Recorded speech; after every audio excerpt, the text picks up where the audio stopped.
문예지 탐구방송 요즘 소설 이야기 109번째 이야기 시작합니다.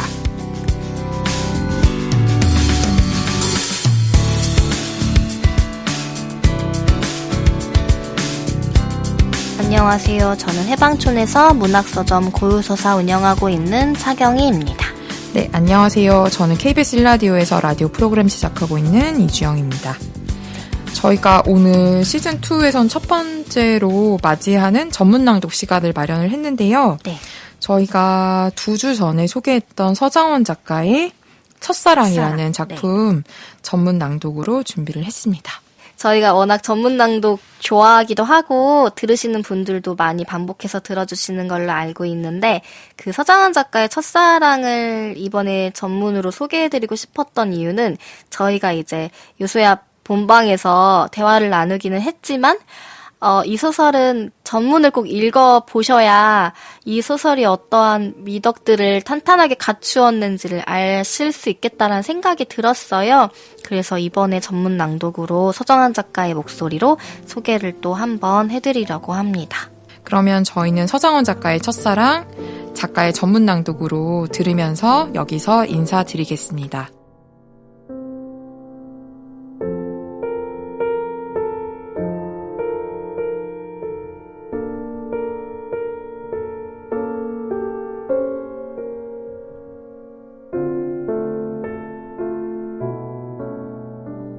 첫사랑. 선주와 나는 날벌레가 날아다니는 초가을의 호숫가를 돌고 있었다. 가까이서 보니 호수는 더 넓고 깊어 보였다. 선주는 가끔 이곳에 학처럼 큰 새가 날아와 물고기를 잡아먹기도 한다고 말했다. 정말? 정말. 학처럼 큰 새와 새들이 잡아먹을 물고기가 이곳에 살고 있다니 나는 좀 놀랐다. 어쨌거나 호수는 아파트 단지 사이에 있었기에 그 규모에도 불구하고 자연에 속한 공간처럼 느껴지지는 않았다. 여기는 파주잖아. 그거면 다 설명이 된다는 듯 선주가 덧붙였다. 선주는 지난 겨울에 하우스메이트 2명과 함께 파주에 있는 아파트로 이사했다. 베란다에서 이 호수가 내다보이는 운치 있는 아파트였다. 다만 이사한 직후에는 호수공원으로 내려가는 엘리베이터가 아직 완공되지 않아서 전동 휠체어를 사용하는 선주는 호수 가까이 가볼 수가 없었다. 집들이 날, 선주와 나는 나란히 베란다에 서서 다소 아쉬운 마음으로 겨울의 호수를 바라보았다. 호수 둘레의 데크로 한나절이면 녹아 없어질 눈이 10개 쌓이고 있었던 것도 기억난다. 그때는 몰랐지만 그것은 그 해의 마지막 눈이었다. 엘리베이터는 겨울이 다 지나서야 완공되었는데 그런 뒤에도 한동안 전력이 들어오지 않았다. 선주는 시청 홈페이지에 민원을 작성하고 행정복지센터에 찾아가 엘리베이터를 가동해달라고 요구했다. 직원 중 누구도 엘리베이터에 대해 제대로 된 설명을 내놓지 못했다. 그 사람들을 붙잡고 현대 아파트에서 호수공원으로 내려가는 엘리베이터를 설명하는 것만으로도 1시간이 걸린다고 선주는 내게 전화해서 열을 냈다. 그때가 봄날이었다. 엘리베이터에 전원이 들어온 것은 봄이 다 지난 5월. 호숫가에 화려하게 피었던 벚꽃이 다 떨어지고 벚꽃잎도 멀끔히 치워진 초여름이었다. 선주의 말과 달리 학처럼 큰 새는 보이지 않았다. 호수 근처에는 벌레만 많은 것 같았다. 저녁이 되어 활동을 시작한 모기들이 바짓단 아래로 드러난 발목을 물어댔다. 하루살이들은 멀리서는 보이지 않다가 어느 순간 나타나서 얼굴을 덮쳤다. 나와 선주는 때때로 움직임을 멈추고 서로의 얼굴에 붙은 벌레를 떼주었다. 처음으로 규영의 연락을 받은 건 금요일 저녁. 업무용 컴퓨터를 끄고 퇴근을 준비하던 무렵이었다. 사무실 창밖으로 하늘이 붉게 물드는 풍경을 보면서 해지는 시간이 점점 일러진다는 생각을 하고 있는데 규영으로부터 카카오톡 메시지가 도착했다. 처음에는 스팸 메시지라고만 짐작했다. 성독여고 졸업생이라는 단톡방 이름을 확인한 다음에는 동창회가 열리는 모양이라고 오해하고는 적당한 핑계를 대고 불참해야겠다고 잠깐 생각하기도 했다. 규영의 메시지는 무척 길었다. 나는 전철을 기다리면서 메시지를 천천히 읽었고 다 읽고 나서 곧바로 한 번 더 읽었다. 그러는 사이 사람들을 가득 실은 전철이 플랫폼에 소음을 내며 다가왔다가 떠나갔다. 사람들은 다소 지친 얼굴로 에스컬레이터로 환승 게이트와 출구 방향으로 바쁘게 움직였다. 고개를 들면 휴대전화를 들고 있는 내 모습이 스크린 도어에 비쳐 보였다. 메시지를 보낸 규영은 자신과 비슷한 일을 경험한 사람이 있다면 따로 연락을 달라고 부탁했다. 자기 외에도 피해자가 더 있다고 확신하는 것 같았다. 끝으로 트위터 계정으로 연결되는 링크도 보내주었는데 계정의 이름은 송덕여고 스쿨미투였다. 여자아이들은 영원히 어리지 않다. 강한 여성이 되어 당신의 세계를 부수러 돌아온다. 내가 메시지를 읽는 동안 누군가가 단톡방에 이런 말을 적었다. 전에 어디서 읽은 적 있는 문장이었다. 나는 규영의 말이 전부 사실일까 생각했다. 그럴 수도 있었다. 하지만 어떤 부분에서는 오해가 있을지도 몰랐다. 고준성은 막대기를 들고 다니다가 그것으로 학생들의 팔뚝을 후려치는 그런 교사는 아니었다. 귀걸이나 피어싱을 했는지 단속한다며 함부로 아이들의 머리채를 들추는 일도, 체벌이랍시고 뺨을 꼬집는 일도 내가 기억하는 한 없었다. 그렇다면 그 모든 것이 연막에 불과했던 걸까? 어쩌면 그럴지도. 생각이 거기에 이르자 난데없이 웃음이 터졌다. 그래선 안 된다고 생각하면서도 그렇게 됐다. 전철 안의 사람들에게는 그 모습이 그저 얼굴을 비트는 것처럼 보였겠지만 나는 집에 도착하자마자 선주에게 전화를 걸었다. 나 고준성 소식 들었다? 고준성? 또 뭐 찾았어? 내가 찾은 건 아니고 동창한테 연락 왔어. 스쿨미투. 헐?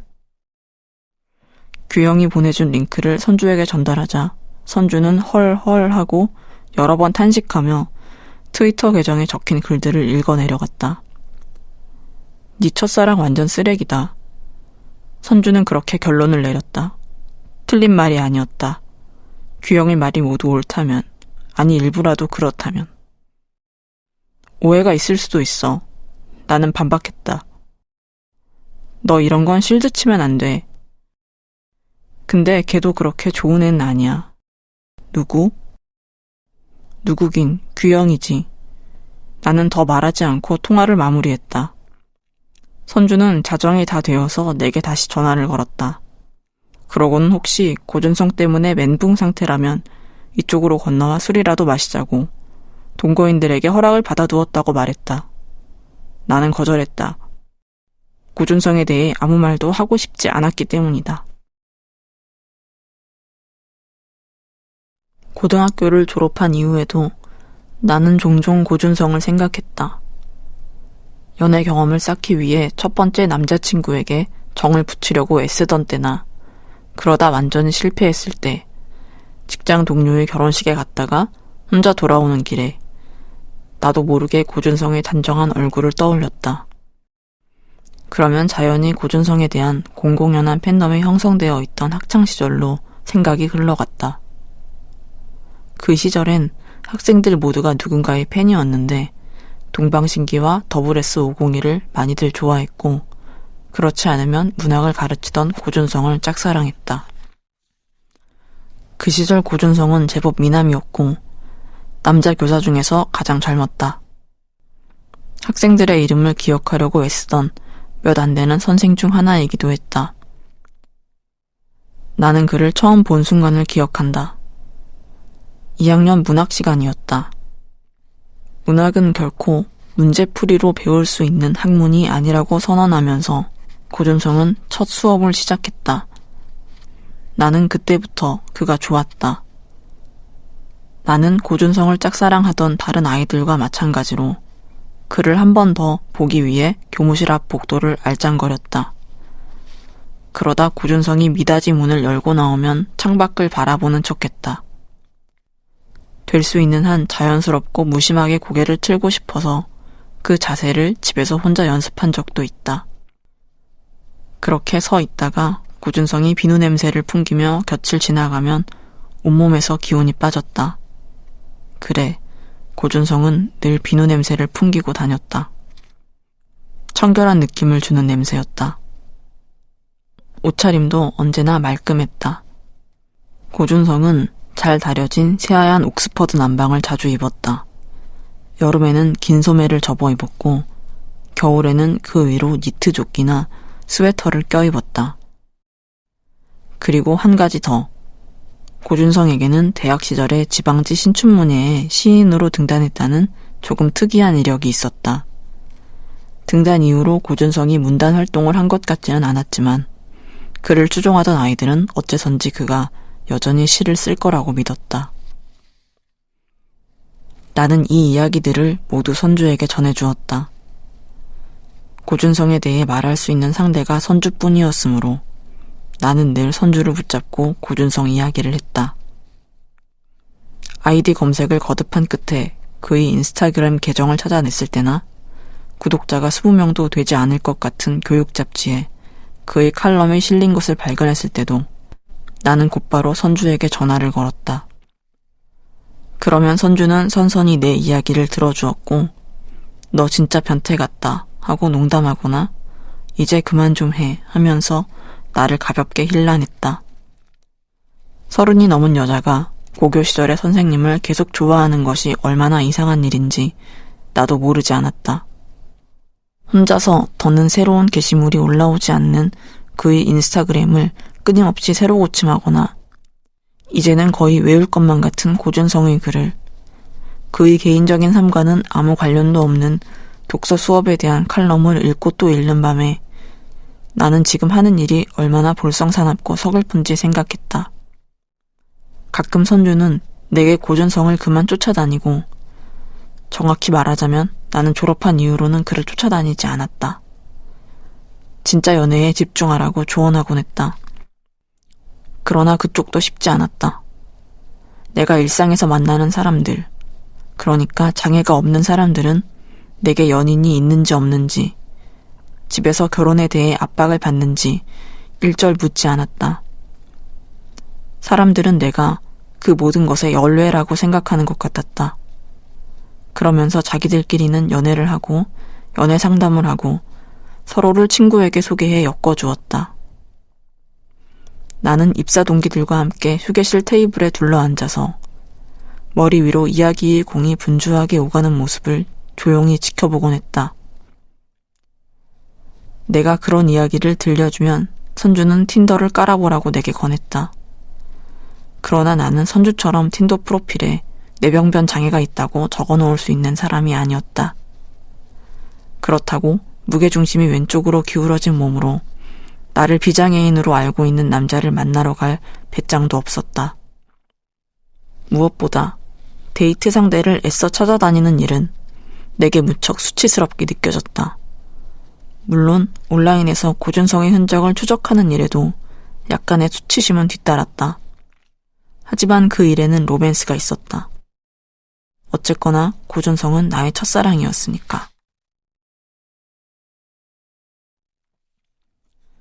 규영에게 다시 메시지가 온 것은 주말이 다 지난 일요일 저녁이었다. 규영은 이번에는 단톡방이 아니라 1대1 채팅방에서 메시지를 보내왔다. 나는 좀 의아한 심정이 되어서 손끝이 될 정도로 뜨겁게 달아오른 휴대전화를 거치대에서 빼냈다. 그날 나는 종일 침대에 누워 트위터에 게시된 규영의 고발문을 읽고 또 읽으면서 포털 사이트에 송독여고나 스쿨미투를 검색하면서 시간을 흘려보낸 터였다. 별건 아니고 그냥 오랜만에 얼굴 좀 보고 싶어서. 규영의 메시지는 심상하게 읽혔다. 마치 우리가 종종 연락을 주고받는 사이라도 된다는 듯이. 그러나 졸업한 이후에는 물론이고 학창시절에도 나는 규영과 가까운 사이가 아니었다. 마주보고 대화를 나누었던 것도 딱 한 번뿐이었다. 나는 그 일을 또렷이 기억했다. 3학년이 되어 처음 치르는 시험 때문에 모두가 신경이 곤두서 있던 무렵이었다. 다른 학생들이 모두 빠져나가 나 혼자 교실에 남아있던 점심시간에 교실로 되돌아온 규영이 내 자리로 다가왔다. 그러고는 담임에게서 받은 수업 자료를 공유해달라고 망설임 없이 말했다. 처음에 나는 규영의 속셈을 알아차리지 못하고 그게 왜 필요하냐고 되물었다. 내가 받은 수업 자료는 그다지 특별한 것이 아니었기 때문이다. 고준성은 다른 학생들에 비해 필기 속도가 느린 나를 위해 수업 시간에 자료로 사용했었던 고전시가 PPT 파일을 전해주었을 뿐이었고 거기에 중간고사에 대한 은밀한 힌트 같은 것은 들어있지 않았다. 너만 수업 자료를 받는 건 좀 아닌 것 같아서 너도 수업 시간에 필기를 하면 되잖아. 나는 그 말을 듣고서야 규영이 자료를 달라고 부탁하는 것이 아님을, 규영은 내가 받은 특혜가 불공정하다고 따져 묻고 있다는 것을 이해했다. 내게 뇌병변 장애가 있다고 해도 글씨를 쓰는 것이 아주 불가능하지는 않으니 성적을 잘 받고 싶다면 다른 아이들처럼 수업 시간에 필기를 해야 한다고 규영은 생각했던 것이다. 그리고 나는 그럴 수 있다고 생각했다. 규영은 내가 글씨를 쓰는데 얼마나 공을 들여야 하는지 모르니 화가 날 수도 있다고 당시에는 그렇게 이해했다. 규영에게 할 수 있었던 말을 떠올려 본 것은 시간이 한참 지나서였다. 그날 나는 마땅히 화를 냈어야 했다. 글씨를 쓰는 일에 나에게는 다른 아이들보다 몇 배의 품이 든다고, 왜 그걸 생각하지 않느냐고, 대체 왜 생각이란 걸 안 하고 사냐고 소리를 질렀어야 했다. 아마 선주라면 그렇게 했을 것이다. 혼자 교실에 남아 도시락을 펼쳐놓고 있는 것부터가 계단을 오르내리며 별관에 있는 급식실까지 가는 일이 힘겹기 때문이라는 걸 모르겠냐고 말하며 도시락을 집어 던졌을지도 모른다. 그러나 그 순간은 너무 빨리 지나가 버렸다. 뒤늦게 떠올린 말들을 규영에게 전할 수는 없었으므로 나는 어른이 된 채로 19살의 규영을 미워했다. 사실 30대의 규영에 대해서도 좋은 감정을 갖기는 어려웠다. 나는 규영이 개인적인 원한을 이유로 고준성을 고발했을지 모른다고 의심했다. 그리고 그것을 직접 확인하고 싶다고 막연하게 생각하면서 규영의 문자 메시지에 좋다고 답장했다. 규영이 개설한 트위터 계정은 나날이 몸집을 불려갔다. 처음 확인했을 때는 팔로워가 30명 남짓이었는데 어느새 100명을, 그리고 500명을 넘어섰다. 규영이 맨 처음 올린 고발문 역시 여러 번 리트윗되었으며 트위터를 넘어 여러 온라인 커뮤니티로 퍼져나갔다. 사람들은 이미 규영의 말이 모두 맞을 거라고 판단을 내린 듯했다. 선주 역시 마찬가지였다. 규영의 글에 나타난 디테일은 도저히 지어낼 수 없는 종류의 것이라고 선주는 말했다. 다만 나는 의견이 좀 달랐다. 고준성이 규영을 그루밍한 과정은 너무 빤해서 누구라도 지어낼 수 있는 클리셰 같았다. 규영의 고발문에 따르면 처음에 고준성은 공부를 도와주겠다고 선심을 쓰는 척하며 규영에게 접근했다. 규영은 집안 형편상 학원에 다니거나 과외 수업을 받기 어려웠기에 그런 담임 선생님을 고맙게 생각했다. 고준성은 온라인 서점에서 추천 문제집을 여러 권 주문해 규영의 집으로 보냈고 학습 스케줄도 직접 정해주었다. 그러는 동안 교습 장소는 교무실에서 카페로, 그리고 고준성의 집으로 바뀌었는데 나중에는 규영이 자연스럽게 고준성의 집으로 찾아가게 되었다. 고준성은 어느 순간부터 제 이야기를 제자에게 털어놓기 시작했다. 오래전 그만둔 시쓰기에 대해서, 다른 교사들이 얼마나 속물인지, 그들 사이에서 자신이 얼마나 외로운지에 대해서. 규영은 그것이 어른이 할 수 있는 끔찍한 일이라고 적었다. 자신의 약점을 보여줌으로써 청소년으로 하여금 어른을 돌봐줘야 한다고 생각하게 만들고 그렇게 청소년을 성적으로 착취하는 것은 끔찍하다고. 그러나 규영을 실제로 만났을 때 규영은 그런 말은 하지 않았다. 규영은 청바지에 체크무늬 남방을 입은 채로 우리 회사 1층에 있는 카페에서 나를 기다리고 있었다. 다시 보니 규영의 옛 모습이 떠올랐다. 그 시절 규영은 앞머리를 늘 반듯한 직선으로 자르고 눈동자를 부자연스러울 정도로 크고 까맣게 보이도록 하는 서클 렌즈를 끼고 다녔다. 생각해보니 그런 모습을 한 채로 복도를 서성이던 규영을 본 것 같기도 했다. 교무실 앞에서 나처럼 고준성과 한 번 더 마주치기 위해 복도를 서성이며 긴장해 있던 규영을. 30대의 규영은 다소 지쳐 보였다. 예전에도 마른 체격이었는데 그때보다도 더 여빈 듯했다. 너는 하나도 안 변했네. 규영은 그렇게 말하고 활짝 웃었다. 그러고는 근처에 괜찮은 술집이 있으니 함께 술을 한잔하자고 했다. 여기서 회사를 다니는 나보다 자신이 근처의 질이며 상권을 잘 알고 있다는 듯해서 나는 그 별것 아닌 말에도 기분이 나빠졌다. 그러면서도 잠자코 규영을 따라갔다. 규영은 이동하는 내내 말을 멈추지 않았다. 술집까지는 규영의 차를 타고 갔는데 근처라던 말과 달리 술집은 제법 멀리 있었다. 규영은 운전하는 내내 자동차에 대해 떠들어댔다. 최근에 차를 전기자동차로 바꾸었는데 좋은 점은 운전 중 소음이 덜하다는 것뿐이라느니 한국에서는 화력발전으로 전기를 생산하기 때문에 전기차가 휘발유차에 비하여 환경에 도움이 되는 것도 아니라느니 하는 해도 그만 안 해도 그만인 이야기를 계속했다. 그건 차에서 내려 수제 맥주를 파는 펍에 들어갔을 때도 마찬가지였다. 그곳은 번화가 지하에 있는 흔한 술집으로 굳이 찾아갈 만큼 멋진 장소처럼 보이지는 않았다. 지하로 내려가는 길은 계단뿐이었는데 계단 옆으로 손잡이가 없어서 나로서는 최악의 장소이기도 했다. 내가 계단을 내려가는 동안 규영은 언제든 자신의 팔을 잡을 수 있도록 곁에서 어정쩡하게 팔을 벌린 채 나와 속도를 맞춰주었다. 나는 규영의 팔을 붙잡지 않았다. 자리를 잡고 앉자마자 규영은 묻지도 않은 동창들의 이야기를 늘어놓았다. 어느 순간에 이르자 규영이 정말 이런 이야기를 하고 싶어서 나를 보러 온 걸까 싶었다. 설사 그렇다 해도 고준성 이야기를 한마디도 하지 않는 것은 좀 이상했다. 최근의 규영에겐 전기 자동차나 동창들보다 고준성에 대해 할 말이 더 많을 것 같았다. 아니면 내가 알지 못하는 법적인 이유에서 고준성에 대해 함구해야 하는 걸까? 그렇다면 트위터에 벌려놓은 얘기는? 나는 그런 생각에 빠져서 감자튀김과 하와이안 피자가 놓여있는 테이블 너머로 규영을 바라보았다. 규영은 말을 멈췄다. 그리고 그때까지 애써 유지하던 반갑고 활기찬 표정을 거두었다. 술집의 어둑한 조명 아래서 규영의 얼굴은 조금 전보다 더 나이 들어 보였다.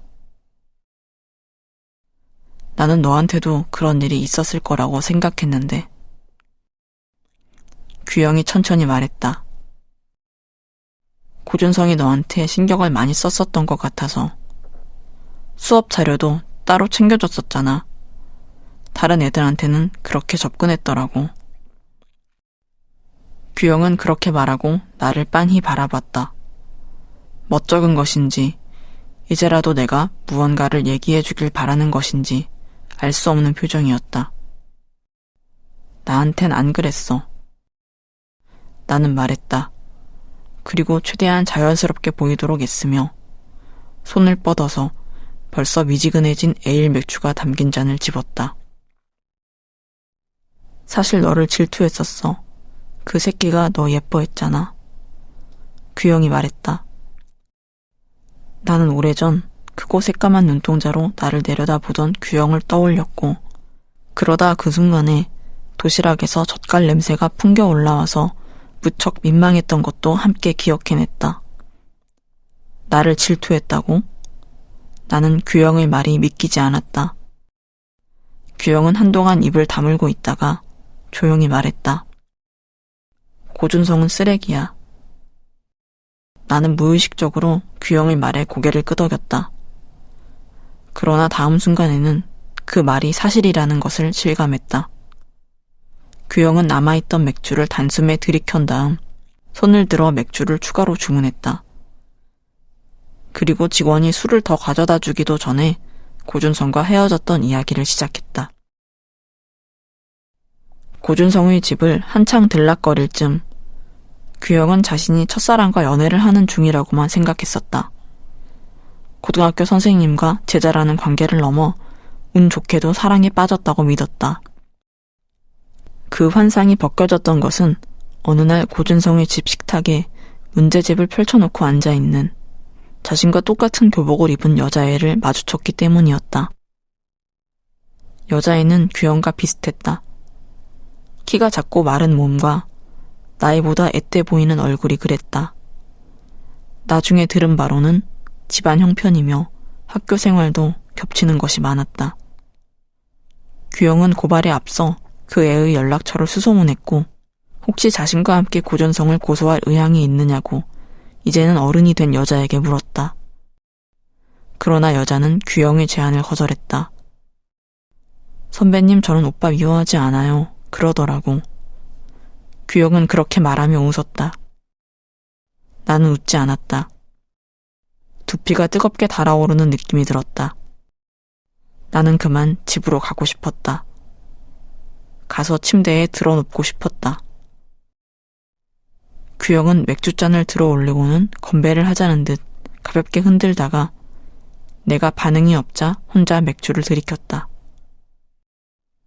그 모습을 보고 있자니 규영이 그런 모습으로 혼자 술을 마시곤 했겠다는 막연한 생각이 들었다. 넌 운이 좋았네. 자리를 정리하기 전 규영은 조금 취한 채 그렇게 말했다. 나와 규영은 조금 전에 내려온 그 위험천만한 계단을 다시 올라갔다. 규영은 술집에서 나눈 대화로 인해 우리가 친구가 되었다고 생각했는지 천천히 계단을 오르는 내 손을 붙잡았고 자신에게 체중을 의지해도 된다는 듯 잡은 손에 힘을 주었다. 나는 규영의 소나귀에서 내 손을 빼냈다. 나는 천천히 규영을 신경 쓰지 않고 내 속도에 맞게 계단을 오르고 싶었다. 그러나 규영은 내려올 때 그랬던 것처럼 내가 넘어지면 언제든 자신이 붙들어 주겠다는 듯 내 곁에서 한 칸 한 칸 계단을 올라갔다. 나는 선주에게 이 얘기를 전부 다 전해야겠다고 생각했다. 규영을 만난 이야기를 마쳤을 때 선주와 나는 호수의 한쪽 끄트머리에 이르러 있었다. 베란다에서 내려다볼 수 없는 위치였다. 선주는 여기까지 와본 것이 처음이라고 말했다. 활동 지원사와 나오면 이렇게 한 바퀴를 도는 대신 중간쯤에 왔던 길을 되돌아간다고. 우리는 여기서 좀 쉬어가기로 했다. 나는 벤치에 앉았고 선주는 벤치 옆에 휠체어를 바짝 붙였다. 우리 곁으로 바퀴가 얇은 경주용 자전거를 탄 남자들이 빠르게 지나갔다. 선주는 휠체어 손잡이에 매달아 놓은 봉지에 간식거리가 있으니 꺼내달라고 말했다. 우리는 두유와 야쿠르트를 하나씩 마셨다. 저녁이 되어 날이 어둑해지자 호수는 낮과는 사뭇 다른 분위기를 띄었다.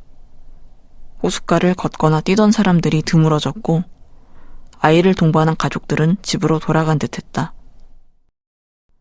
수면은 낮보다 더 어둡게 보였다. 호수 둘레에 설치된 가로등이 켜져서 어두운 수면 위로 노르스름한 동그라미를 만들어냈다. 선주의 말처럼 어디선가 큰 새가 날아올 수도 있을 것 같았다.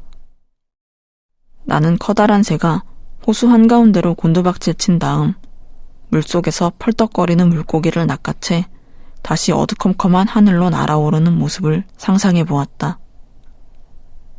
그러면 크고 넓은 동심원이 오랫동안 퍼져나가겠지. 나는 벤치 아래에 있던 자갈을 집어 호수로 던졌다. 나도 기억난다. 두유를 다 마신 선주가 말했다. 나는 선주가 다 마신 두유팩을 접어 손잡이에 달린 비닐봉지에 집어넣었다. 기억난다니 뭐가? 규영이라는 애, 너네 학교에서 봉사 왔을 때 있잖아. 걔를 본 게 기억나. 그건 10년도 더 지난 일이었다. 선주가 다시 말했다. 어쩌면 걔가 아닐 수도 있는데, 아냐, 아마 걔가 맞을 거야. 얼굴도 모르면서 걔가 김규영인지 어떻게 알아? 얼굴은 그냥 좀 예쁘장했어. 근데 그 자식이 걔 한 명만 데리고 원장 방 청소했거든. 나는 선주의 옆얼굴을 가만히 바라보았다. 근데 왜 말 안 했어? 말해 뭐해. 내가 본 건 그게 다야.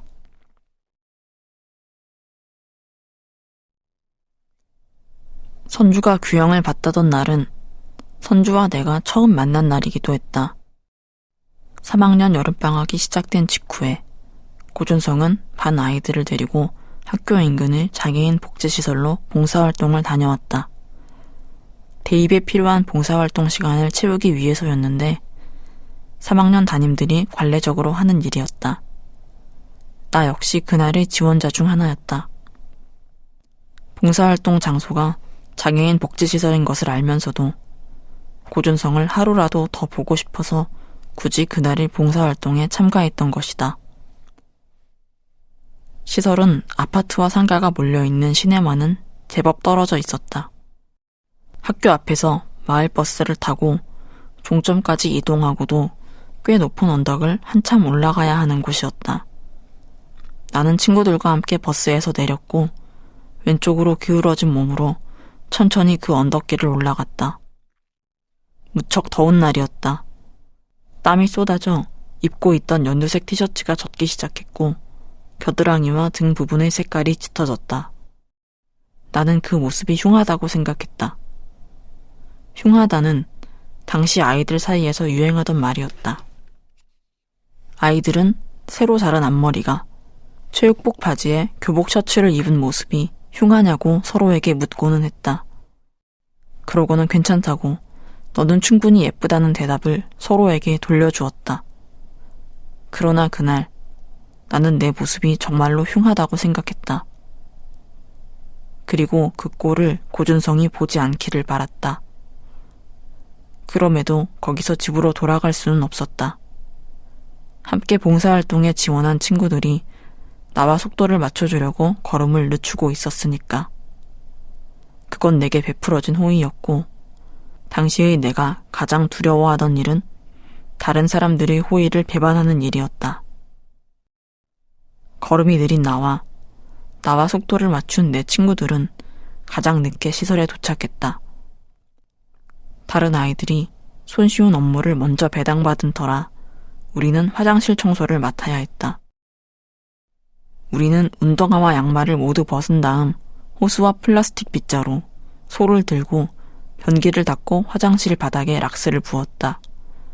오랫동안 청소하지 않았는지 화장실 여기저기에는 곰팡이가 번져 있었고 캐캐 묵은 악취가 났다.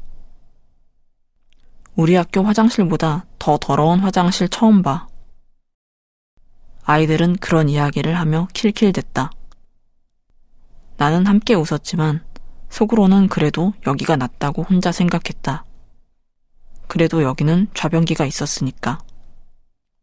교실과 교무실이 있는 학교 본 건물에는 화변기만 설치되어 있어서 쪼그려 앉는 것이 어려웠던 나는 화장실에 갈 때마다 바짝 긴장해야 했다. 나는 쉬는 시간에는 들 수 있는 한 화장실을 참다가 점심시간에 도시락을 먹고 나서 좌변기가 있는 별관 화장실까지 다녀오곤 했다. 계단을 오르내려야 했지만 그 시간에는 그래도 오가는 아이들이 많지 않아 다닐만 했다. 저 사람 우리 구경한다. 친구 중 하나가 변기를 닫고 있는 내게 다가와 말했다. 유미였나? 윤미였나? 하는 애였을 것이다. 나는 고개를 돌려서 전동 휠체어 위에 앉아있는 저 사람, 선주를 봤다. 그때 선주는 나이든 여자들이 입을 법한 보라색 브이넥 티셔츠에 아동복처럼 보이는 카고 반바지를 입고 있었다. 짧게 자른 커트머리를 하고 있었는데 앞머리가 삐뚤빼뚤하고 정수리 부분이 곤두선 모습이 도저히 전문가의 솜씨처럼은 보이지 않았다. 나와 눈이 마주치자 선주가 코와 입을 실룩였다. 나는 선주가 웃고 있다는 것을 알아보았다. 넌 여기 있으면 에이스인데. 웃음을 멈춘 선주가 어눌한 발음으로 말했다. 그 말에 아주 잠깐 동안 친구들이 움직임을 멈추었다. 다른 아이들보다 배로 힘을 쓰면서도 빗자루질에 영 속도를 내지 못하던 나도 마찬가지였다. 나는 선주의 말을 듣지 못한 것처럼, 선주가 거기서 나를 지켜보고 있지 않은 것처럼 행동했다. 다만 머릿속은 선주의 말을 반박하느라 분주해졌다.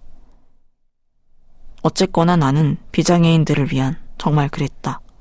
학교에 다니고 있었고 그곳에서 친구들을 사귀었으며 성적도 썩 좋은 편이었으므로 이곳에서 지내는 중증 장애인들과는 다르다고 스스로를 설득해보려 애썼다. 그리고 여전히 화장실 앞에서 집요하게 나를 쳐다보는 선주를 보지 않으려고 노력했다. 나는 선주가 무섭고 이상하고 싫었다. 그것이 선주의 첫인상이었다. 화장실 청소가 끝나서 내가 무리 중 마지막으로 화장실을 나왔을 때 선주는 이번에는 나에게만 들리도록 작게 중얼거렸다. 나는 여기서 제일 어려. 이제 20이야. 선주가 나보다 단 1살 많다는 것이 놀라워서 나는 그 자리에 우뚝 멈춰섰다. 나는 그때까지 대학에 다니지 않는 20살에 대해 생각한 적이 없었다. 여기 또 놀러와. 선주는 그렇게 말했다. 그러고는 그동안 지켜본 것이 무색하게 나를 등지고 가버렸다.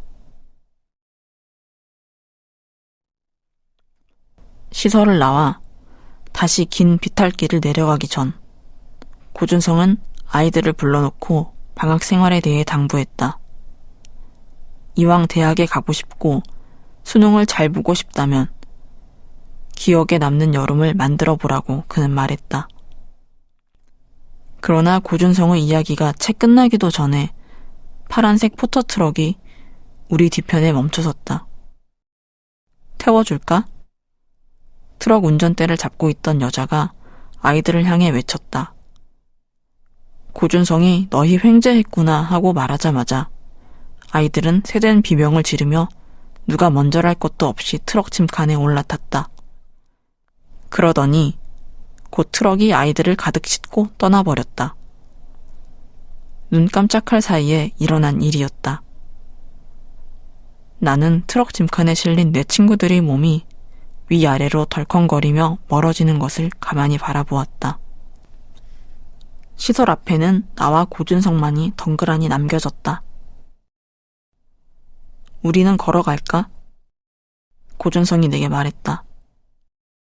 나를 불쌍하게 여겼던 것인지 고준성의 목소리는 평소보다 더 다정했다.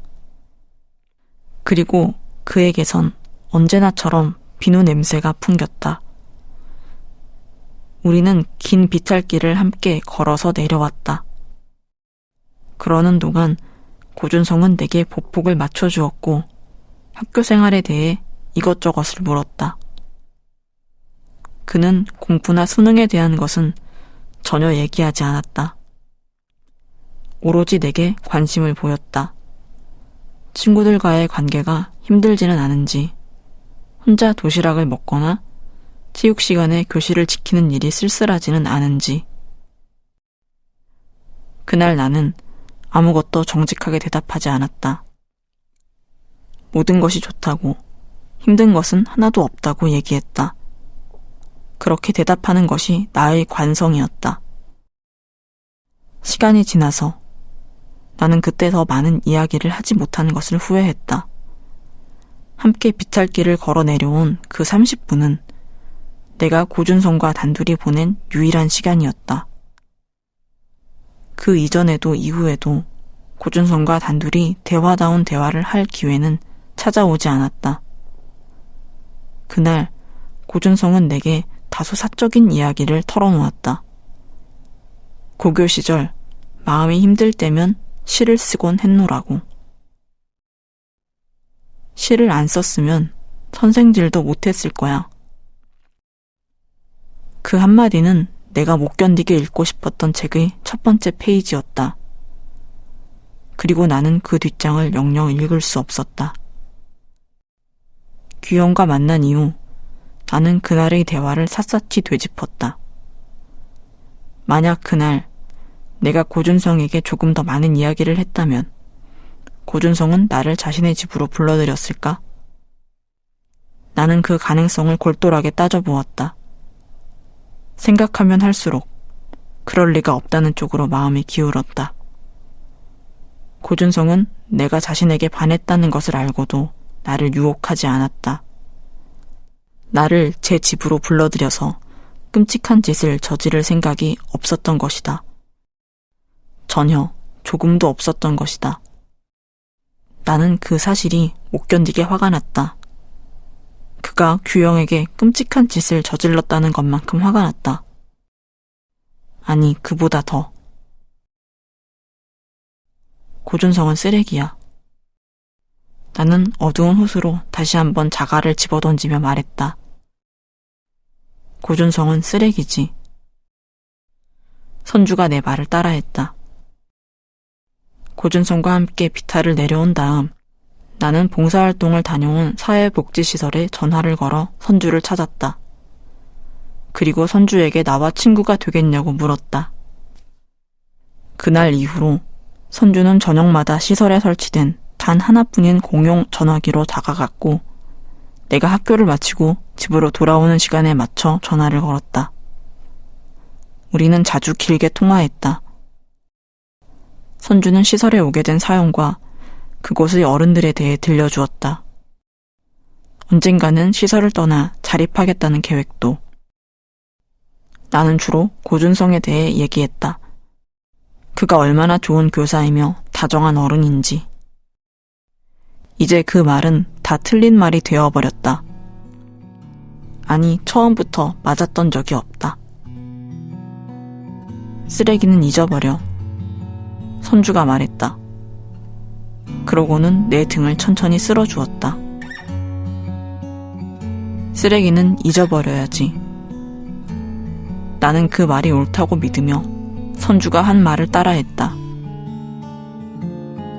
선주와 나는 호수를 뒤로하고 선주의 아파트로 돌아간다. 다만 그러면서도 나는 자꾸 뒤돌아본다. 커다란 새가 날개를 펼치고 호수로 곤두박질 치는 그 멋진 풍경을 놓칠까 봐서.